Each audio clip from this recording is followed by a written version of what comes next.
I grew up in a quiet part of Oregon, one of those small towns where everyone knows each other's business and where the forests are thicker than the people.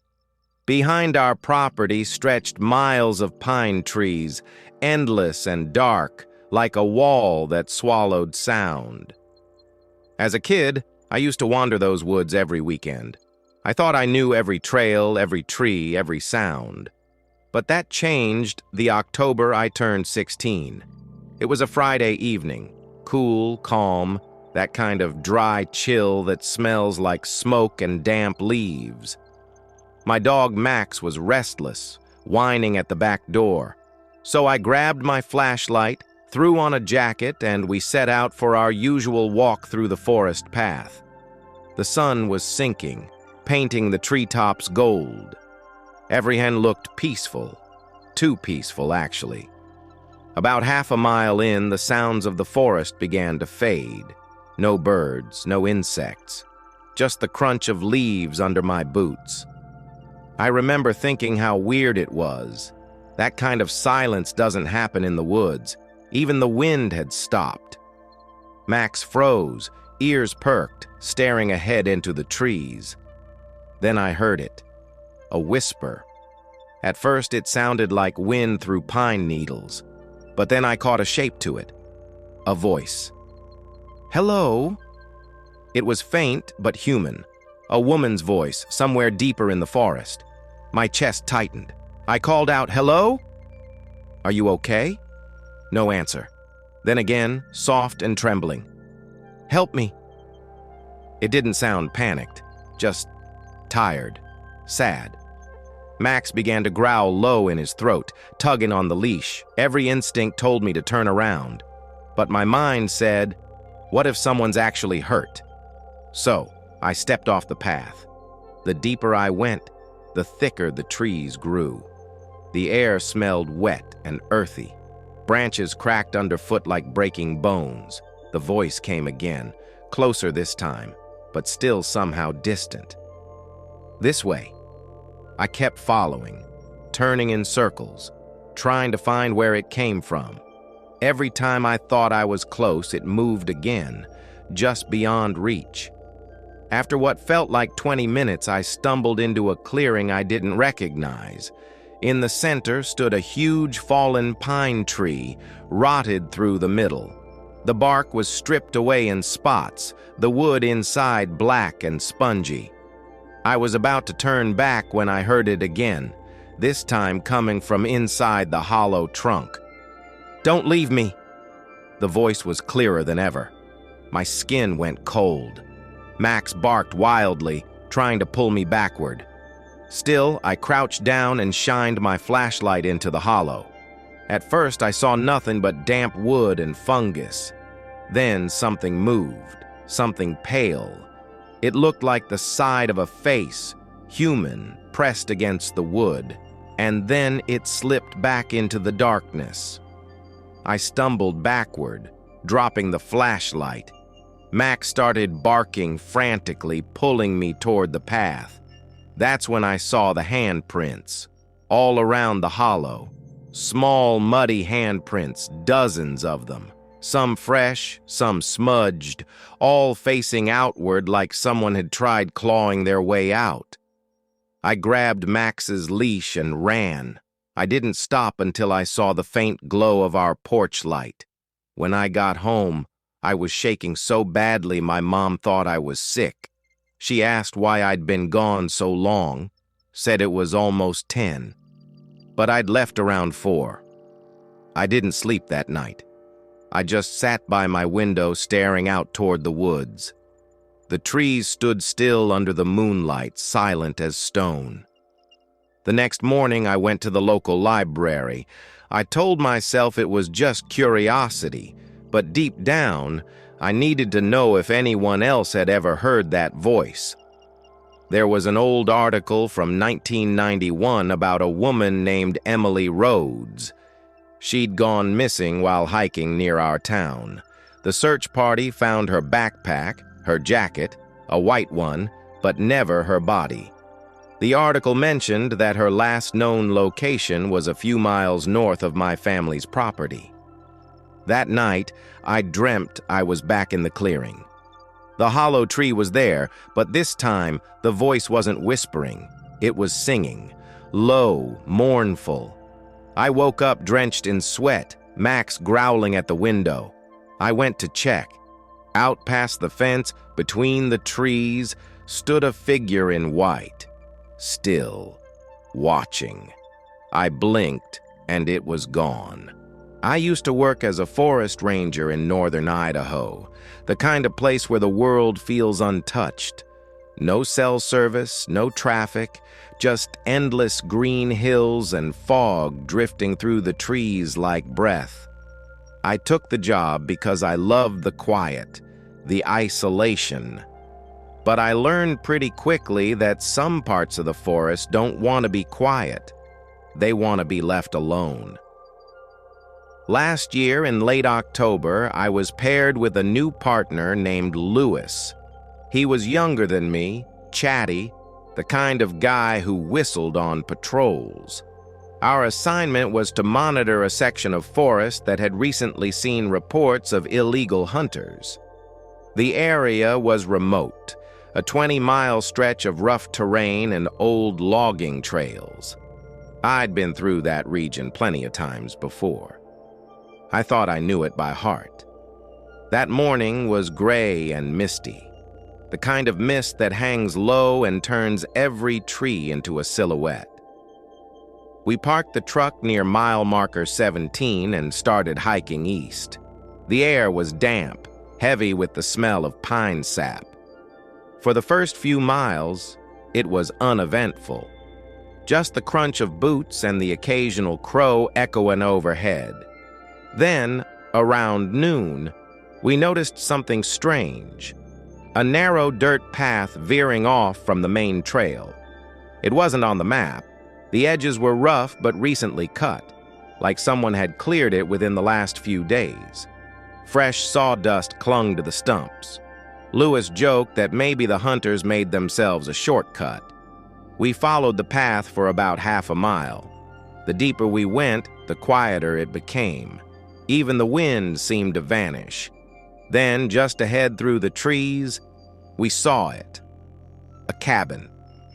It looked old, maybe early 1900s, but somehow off. The roof sagged in the middle, shingles curling like dead leaves. The walls were gray and warped from years of rain. But the strangest thing was the chimney. A faint thread of smoke rose from it, twisting up into the fog. Lewis frowned. "You ever see this before?" I shook my head. "No, and it's not marked anywhere." We approached cautiously, announcing ourselves. "Forest Service!" Anyone inside? No answer. We stepped onto the porch. The boards groaned under our weight. Lewis knocked on the door. It creaked open about an inch, enough for the smell to hit us. A damp, metallic odor, like rust and something sweet gone bad. I pushed the door wider. Inside, the place was nearly empty. One wooden table, 3 coffee mugs, and a lantern sitting in the middle of the floor. No chairs, no bed, no stove, just bare walls and dust. The air felt wrong, too still, like the place had been sealed up for decades. Lewis crouched near the mugs. "Still wet," he muttered. Someone was here. I checked the corners with my flashlight. Nothing but cobwebs and a pile of firewood that looked recently chopped. I radioed our base station to report the find, but all I got was static. Not unusual, I thought. We were deep in the valley. Then we heard footsteps, slow, heavy ones. Upstairs. Lewis and I froze. I looked at him. His eyes were wide, hand already on his sidearm. He whispered, "You hear that?" Before I could answer, the footsteps came again, deliberate, slow, crossing the ceiling directly above us. I raised my voice. "Forest Service! Come out where we can see you!" Nothing. Lewis gestured for me to stay back and started up the stairs. They creaked with every step, groaning under his boots. I kept the flashlight on him. He reached the top, turned a corner, and then stopped. "Hey!" he called down. "There's something up!" The rest of his sentence cut off in a sharp crash. Something slammed loud enough to shake the walls. I ran up after him. But when I reached the landing, I stopped dead. The stairs ended in a wall. There was no second floor. I stood there, flashlight trembling in my hand, staring at the solid planks above me. The space above the ceiling couldn't have been more than a few inches deep, not enough room for anyone to walk, let alone make that much noise. "Louis?" I shouted. No answer. I tore through the cabin, calling his name over and over. Every room empty. The air felt colder, heavier, like the whole place was breathing around me. Then the radio crackled. It was his voice, muffled, distorted. "Get out." Just those two words. Then silence. I bolted. I didn't stop running until I reached the main road, lungs burning, heart hammering in my throat. I called for backup, my voice barely steady enough to speak. The response team searched until nightfall. No cabin, no Louis, nothing. The coordinates I gave them led to an open clearing. Flat ground, no structure, not even tire tracks. They assumed I'd been disoriented in the fog. Said maybe Louis had fallen into one of the ravines nearby. They searched for days. Found nothing but his flashlight, cracked in half, near a dry creek bed 5 miles away. I took time off after that. Couldn't sleep, couldn't eat. Every time I closed my eyes, I'd see that cabin again. The smoke rising from the chimney, those 3 coffee mugs waiting on. This happened in October of 2019. My brother and I had decided to go camping near Mount Shasta for a weekend trip. We both grew up outdoors, hiking, fishing, sleeping under the stars. But Mount Shasta was different. Even before we went, I'd heard stories about that place. People vanishing without a trace, lights in the fog, voices echoing through the woods at night. Locals said the mountain had a strange energy. I laughed it off back then. That was a mistake. We drove up on a Friday morning, planning to stay 2 nights. The forest was breathtaking. Massive fir trees, moss-covered boulders, streams that cut through the dirt like silver veins. We picked a spot near an old creek bed, far from any campsites. My brother, Caleb, said the isolation made it better. "No one to bother us, no noise," he said. We set up camp, cooked dinner, and watched the sunset bleed orange through the trees. By the time the stars came out, it was freezing, the kind of cold that seeps into your bones. We stayed up talking by the fire until midnight. Just dumb stuff, childhood memories, life. Everything felt perfect, peaceful. The next morning, the world looked different. The fog came in while we slept, thick and low, curling around the tent like smoke. When I unzipped the flap, I could barely see 10 feet ahead. The forest, which had looked so beautiful the night before, now looked like something out of a dream. A bad one. Caleb zipped up his jacket and grabbed a bucket. "I'm gonna get water from the creek," he said. It wasn't far, maybe a 5-minute walk. I stayed behind to start breakfast. I remember frying bacon on the small camp stove, trying to ignore the eerie silence pressing in from the fog. 15 minutes passed. No Caleb, I called his name. Nothing. Just that muffled stillness. I tried to convince myself he'd just gone farther downstream, maybe looking for a cleaner spot. But then I heard it. "Hey, over here!" It was his voice, clear, sharp, coming from somewhere behind me. The opposite direction of the creek. I turned fast. The fog was shifting, thick and heavy, but I could make out a silhouette. Tall, broad-shouldered, the same jacket Caleb was wearing. He stood just beyond the tree line. "Caleb?" I called. He didn't answer. Just stood there. Then, slowly, he raised his hand and motioned for me to follow. I felt this deep pull in my chest, like gravity urging me forward. Something was wrong, but I stepped toward him anyway. Each step crunched softly against the wet leaves. The figure turned and moved deeper into the fog, his form fading with every step. "Caleb, wait up!" I shouted. Then I blinked, and he was gone. I froze, listening. The fog seemed to breathe. Then I heard the voice again. But this time, it came from everywhere. Over here. "Come on. Hurry!" It was his voice, but layered, echoing from all directions. I spun in circles, heart pounding, trying to follow the sound. I must have wandered for 10 minutes before I stumbled into a clearing I didn't recognize. My flashlight beam sliced through the fog, trees, rocks, nothing else. Then I saw movement. A figure emerged slowly from the mist.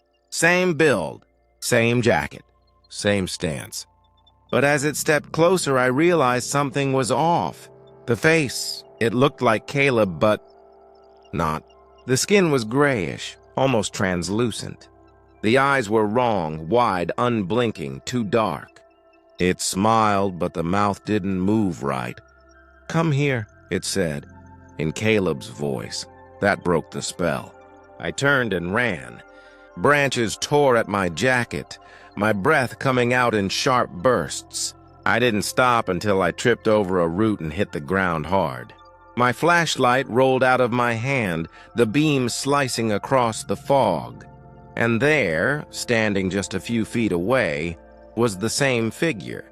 It tilted its head slowly, like it was studying me. Then as the fog shifted, it melted backward into it. Gone. I lay there, gasping, too scared to move. That's when I heard a shout. My real brother's voice this time, panicked and close. "Where the hell did you go?" He burst through the fog, pale and shaking. When he saw me on the ground, he grabbed my arm and pulled me up. "I thought you were gone," he said. "I kept hearing you calling me from the woods." "You said to follow you?" But when I did, the voice moved farther and farther away. We didn't say another word after that. We just ran back to camp, packed our things, and left. We didn't even bother putting out the fire. The drive down was silent. Neither of us wanted to talk about what happened. But when we reached the ranger station to sign out, something the officer said still chills me. He looked surprised when we told him where we'd camped. "That whole area's been closed since August," he said. "Mudslides took out the main road." "You sure you didn't see any warning signs?"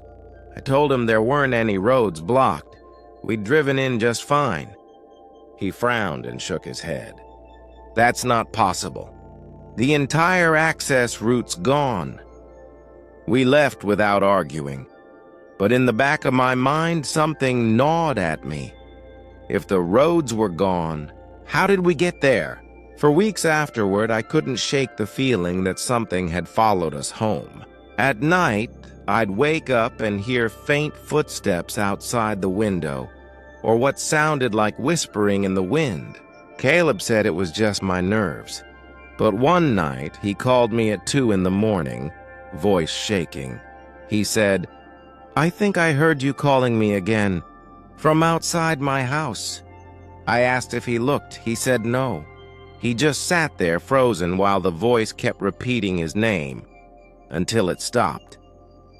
A few nights later, I decided to visit him just to make sure he was okay. His place is out in the countryside, surrounded by trees. I got there around 11 p.m., fog rolling across the fields. When I stepped out of the car, I heard it too, my voice. Caleb. It was soft, drawn out, coming from the tree line behind his house.